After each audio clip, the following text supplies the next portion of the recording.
mata pelajaran fikih ya? Iya.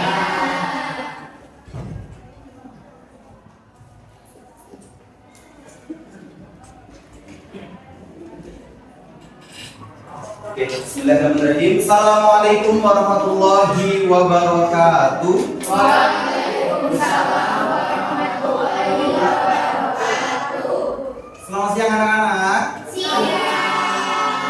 Bagaimana kabarnya hari ini? Alhamdulillah luar biasa. Allahu Akbar. Oke, hari ini alhamdulillah ya kabarnya baik sekali. Kalau begitu sebelum memulai pelajaran pada siang hari ini, alangkah baiknya kita mulai dengan membaca doa. Saya mohon membaca doanya dipimpin oleh Pak Ketua, silakan. Persiapan berdoa. Berdoa dimulai. Bismillahirrahmanirrahim.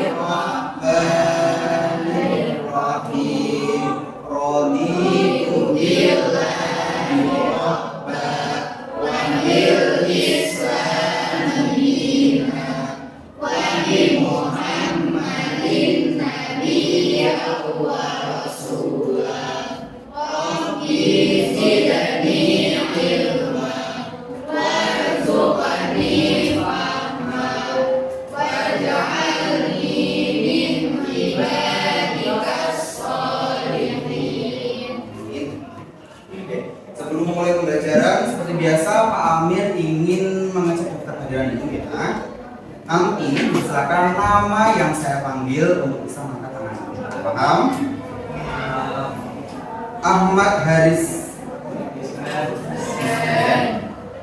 Syah Jelita, Nohan Syah, Rafiq Darel, Raya, Rifka,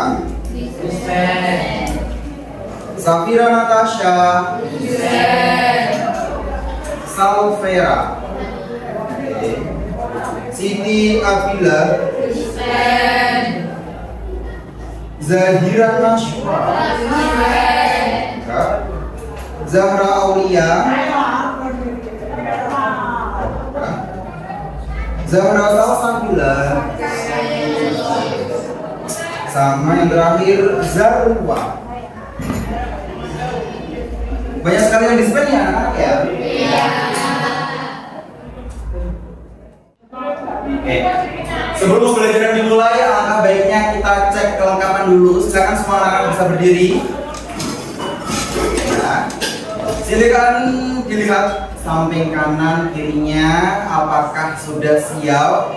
Apakah pakaiannya sudah lengkap? Apakah sudah tertib dan sesuai dengan tatanan aturan? Sudah. Kalau gitu silakan bisa duduk kembali. Bagaimana perasaannya hari ini anak-anak? Alhamdulillah. Gimana rasa senang ini, rasa bahagia ini wajib kita syukuri. Kita belajar.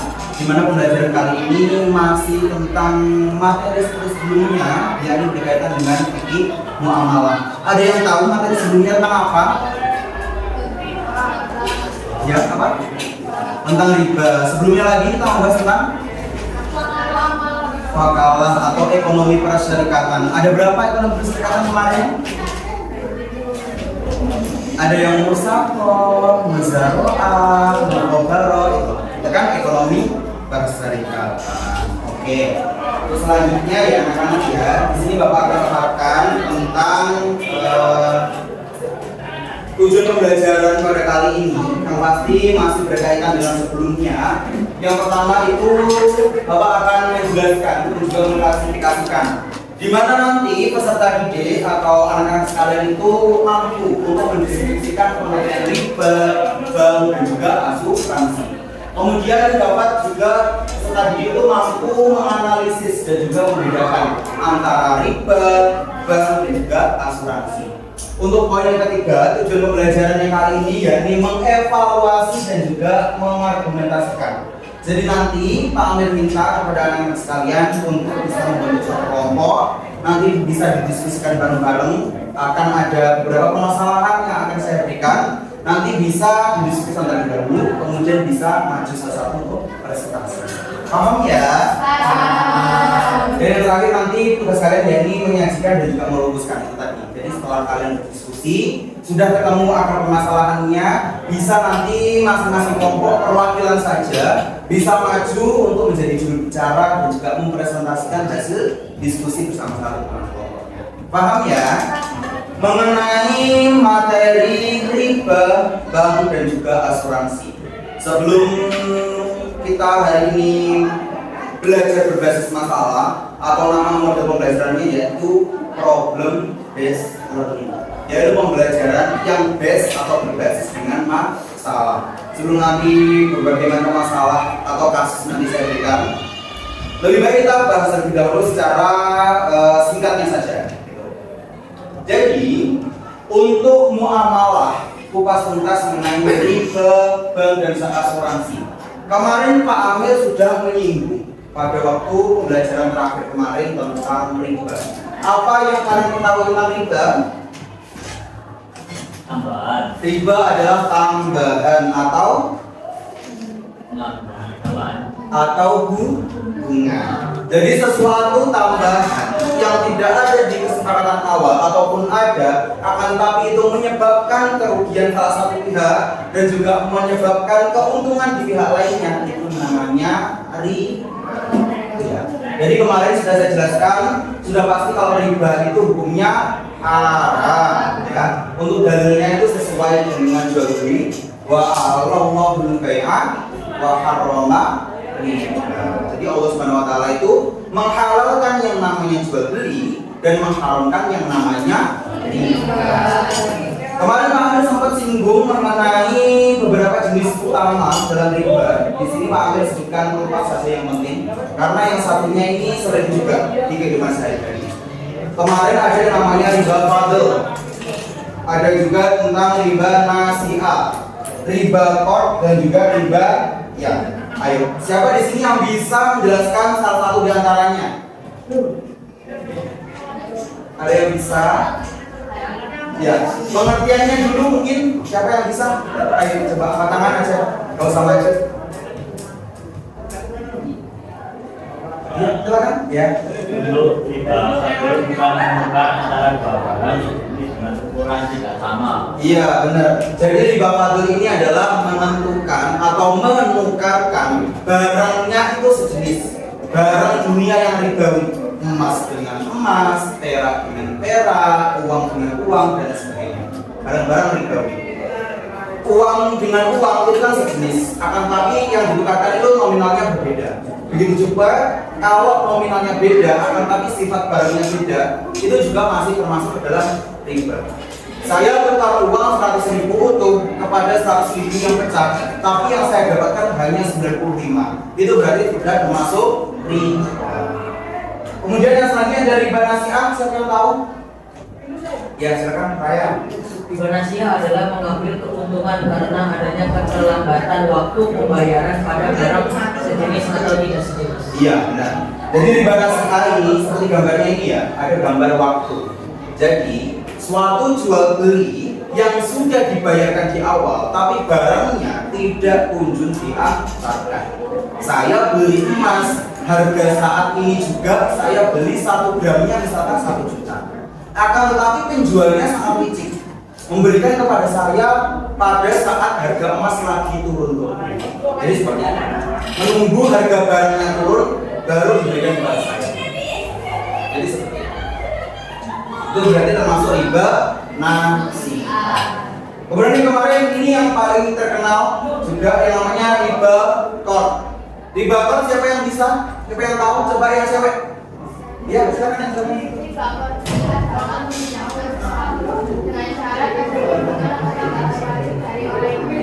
Iya. Jadi riba qard ini adalah terjadi pada saat akad. Saya meminjamkan 10.000. Pada saat menghilang, pada saat memberikan uang 10.000 tadi, langsung dibilangin nanti kalau mengembalikan uang 10.000 ini, kembalikannya 100.000 ya. Pada saat awal akad kok sudah ada kata-kata seperti itu berarti masuk riba qard. Dan yang terakhir ada ribayat. Siapa yang tahu ribayat? Coba yang cewek lagi, tadi udah 2 cowok, sekarang 2 yang cewek. Ya yang belakang silakan. Penjual dan pembeli berpisah sebelum terjadi serah terima secara Iya, benar sekali. Jadi ribayat ini adalah jual beli, di mana jual belinya itu belum disepakati harga mana yang akan diambil. Nggak ada kejelasan, nggak ada serah terima yang jelas, dan juga nggak ada tulisan di atas kertas seperti itu, dan langsung tiba-tiba berpisah. Jadi itu menimbulkan kesalahpahaman pastinya, sehingga menyebabkan riba. Itu namanya juga ribanya riba yadu. Oke. Terus selanjutnya ada solusi keuangan syariah. Tadi setelah Pak Amir jelaskan tentang riba, kalau riba tadi adalah pinjaman yang berbunga itu haram. Terus bagaimana dengan bank? Sedangkan bank itu kalau mencari keuntungan ya dari bunga itu tadi, kan gitu. Permasalahannya di situ. Sehingga dalam Islam itu menciptakan yang namanya bank syariah. Bank syariah ini adalah salah satu bentuk fikih kontemporer, di mana pada saat Nabi Muhammad itu tidak ada yang namanya bank. Saat ini ada yang namanya bank, itu lebih kita kenal dengan bank konvensional. Kalau bank konvensional kita telaah, kita teliti dengan hukum fikih yang ada, itu masih bertentangan dengan yang namanya fikih muamalah. Sehingga umat Islam khususnya yang ada di Indonesia ini menciptakan yang namanya bank syariah, di mana bank syariah ini mengedepankan sistem kemitraan, di mana nasabah ini diajak untuk bisnis bareng-bareng. Kalau sang nasabah rugi, banknya juga ikut rugi. Beda dengan yang bank konvensional. Bank konvensional tadi memberikan uang. Saya memberikan uang 100 juta kepada Anda. Silakan untuk dimanfaatkan untuk dibisniskan. Tapi ternyata bisnisnya hancur, bisnisnya anjlok, bisnisnya bangkrut. Banknya nggak mau terima. Pokok uang yang saya berikan dia harus kembali, ditambah dengan bisnis. Jahatnya bank konvensional. Gitu ya. Jadi ada tanaman bank syariah. Kemudian Pak Amir jelaskan singkat juga tentang asuransi, di mana asuransi ini juga sama seperti bank. Ada yang sistem konvensional, ada yang juga sistem syariah. Kalau sistem yang konvensional itu sistemnya itu masih sistem yang horor dan juga maisir. Ada yang tahu horor itu apa? Horor itu tidak jelas. Horor itu tidak jelas dan maisir adalah judi. Kenapa Pak Amir kok asuransi yang konvensional itu diibaratkan atau disamakan dengan judi ataupun ketidakjelasan itu tadi? Karena pada asuransi konvensional kita itu membeli barang yang tidak ada fisiknya. Saya membeli barang asuransi sebagai jaminan jiwa saya, tapi mana apa yang terjadi? Jadi itu sistemnya kayak untung-untungan, kayak perjudian. Jadi kalau saya celaka, saya dapat. Kalau saya nggak celaka, uang yang selama ini saya setorkan nggak balik ke saya. Jadi perjudiannya beda dengan bank syariah. Kalau bank syariah ini, di mana bank syariah itu sistemnya adalah sistem tolong menolong. Masih sama dengan bank asuransi konvensional. Uangnya dari para mitra tadi dijadikan satu. Akan tetapi uang yang dikumpulkan itu niatnya adalah hibah. Niatnya adalah sedekah. Jadi tidak berharap untuk kembali. Niatnya adalah tolong menolong pada orang yang membutuhkan. Paham ya? Jadi bedanya itu hanya di niat. Kalau konvensional tadi hanya memberikan, saya mau bayar jaminan untuk diri saya. Tapi kalau asuransi yang syariah, ini saya tuh niatnya sedekah. Entah nanti kembali ke diri saya sendiri, atau uang ini malah diberikan kepada orang lain yang membutuhkan. Saya niatnya hibah, saya sedekah. Jadi bedanya ada di sini. Itu ya. Paham semuanya? Penjelasan barusan anak-anak pastinya sering kali kita temui di dunia nyata. Baik anak-anak ini meskipun masih kelas 10, tapi pasti sudah paham ataupun sudah familiar dengan istilah-istilah seperti ini, gitu ya. Jadi silakan setelah ini dibentuk kelompok. Tata cara membentuk kelompoknya yakni silakan berhitung 1 sampai 5. Tahu ya sistemnya ya. Nanti silakan berhitung antara 1 sampai 5. Nanti yang dapat nomor 5 setelahnya kembali lagi ke nomor 1. Itu ya. Nanti yang dapat nomor 1 bisa kumpul dengan nomor 1. Nomor yang dapat nomor 2 bisa kumpul dengan nomor 2 dan seterusnya sampai kelompok yang ke 5. Paham ya? Silakan bisa berhitung nomor 1 dulu dari sini. 2, 3, 3.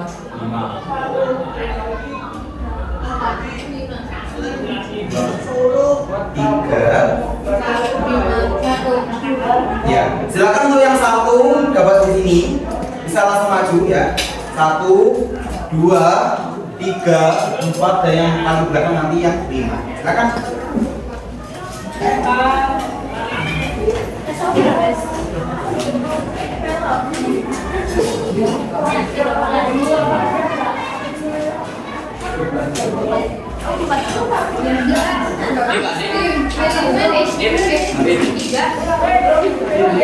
berarti dikali satu.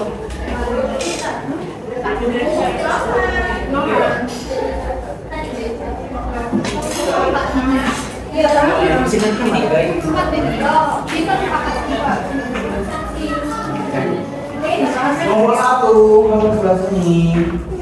Belakangnya nomor 1 kan? Yang nomor 1 ada berapa? 3 ya. Yang nomor 2 dapat nomor 2 ada? Ada 3, 4. Oh ada 4. Oke. 1, 2, kelompok 3. Halo, ada berapa? 3. Kelompok 4 ada? 3 juga.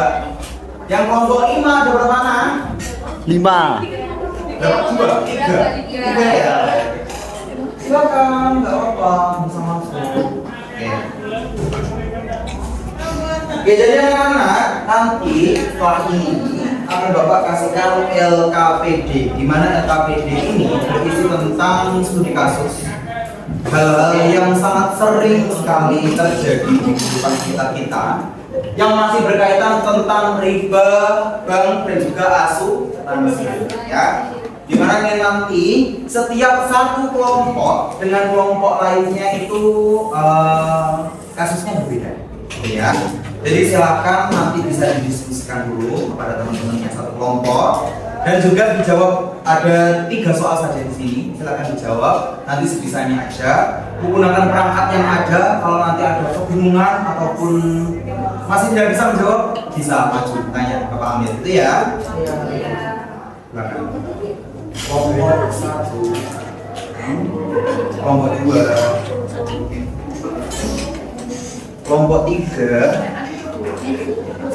ya, kelompok 4, dan yang terakhir kelompok 5 ya. Silakan tadi yang baru datang bisa ikut ke kelompoknya yang masih 3 anak ya.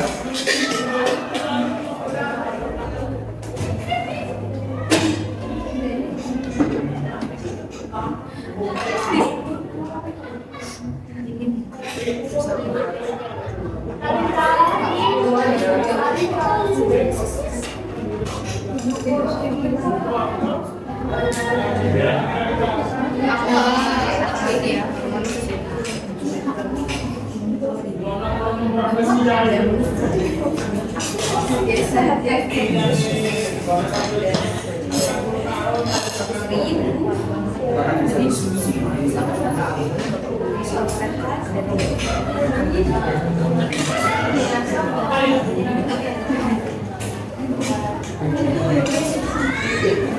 Itu nggak cukup dibanding itu.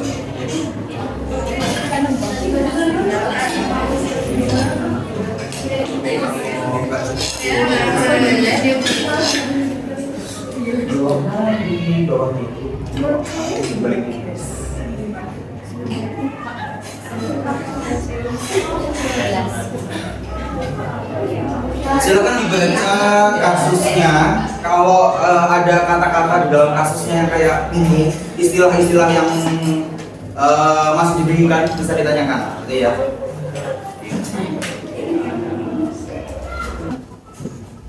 Gimana anak-anak? Ada yang dibingungkan? Belum. Bisa ya? Insya Allah bisa. Ayo langsung ditulis jawabannya. Ini masih rangkai. Oh iya, merangkai kata. Padahal tidak perlu bilang Iya.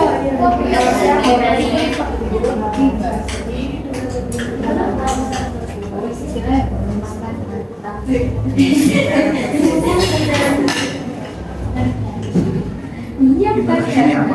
Masalahnya apa? Yang gimana itu? dalam keadaan Berarti kalau asuransi yang jelas berarti masih asuransi. Iya, benar. Kalau ini apa? Masalahnya apa?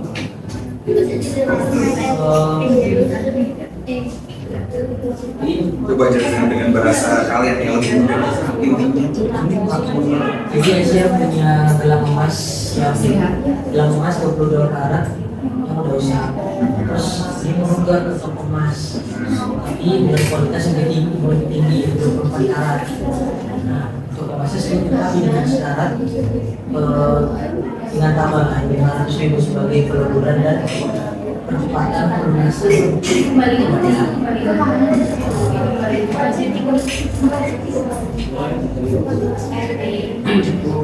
Kalau ini apa? Pokok permasalahannya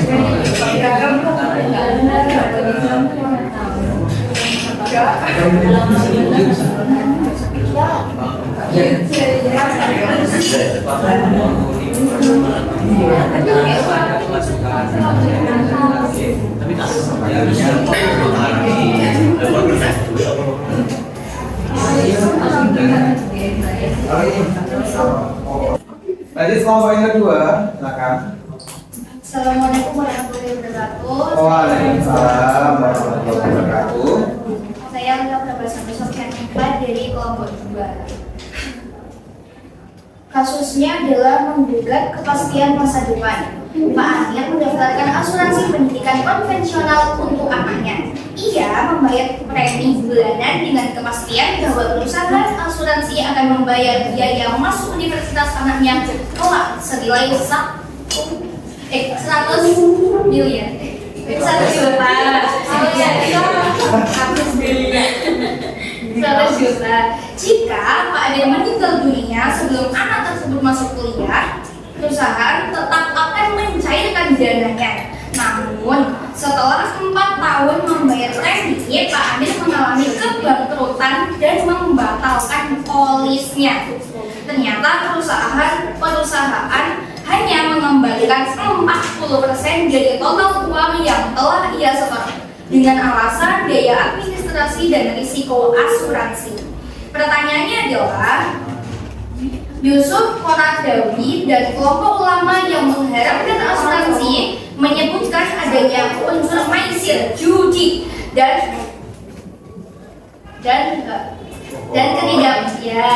ketidakpastian berdasarkan kisah Pak Amir, di mana letak persisnya praktik judi dan ketidakpastian tersebut.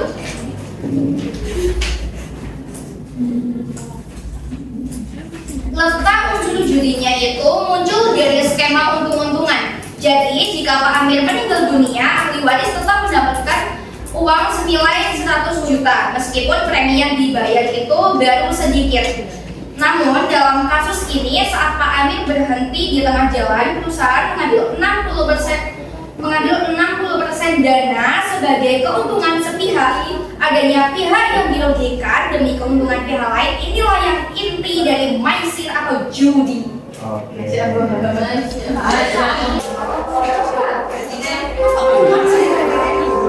Oke anak-anak, ini tadi udah habis ya waktunya ya. Tadi bagus sekali Bapak kasih apresiasi kepada anak-anak yang mengikuti pelajaran hari ini dengan baik.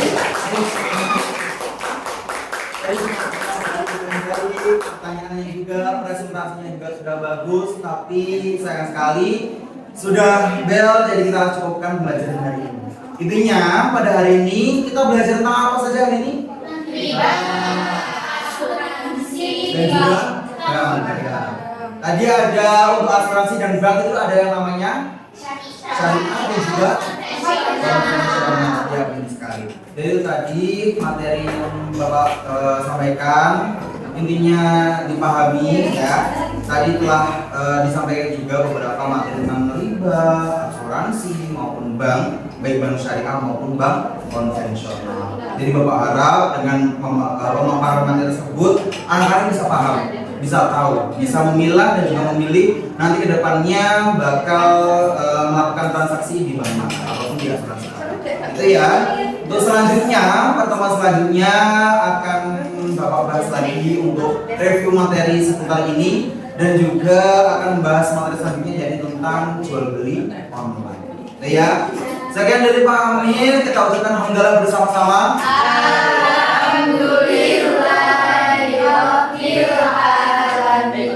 Kita tutup dengan doa kafaratul majelis. Subhanallahumma wa bihamdika asyhadu an la ilaha illa anta astaghfiruka wa atubu ilaik. Bapak akhiri, assalamualaikum warahmatullahi wabarakatuh. Waalaikumsalam warahmatullahi wabarakatuh.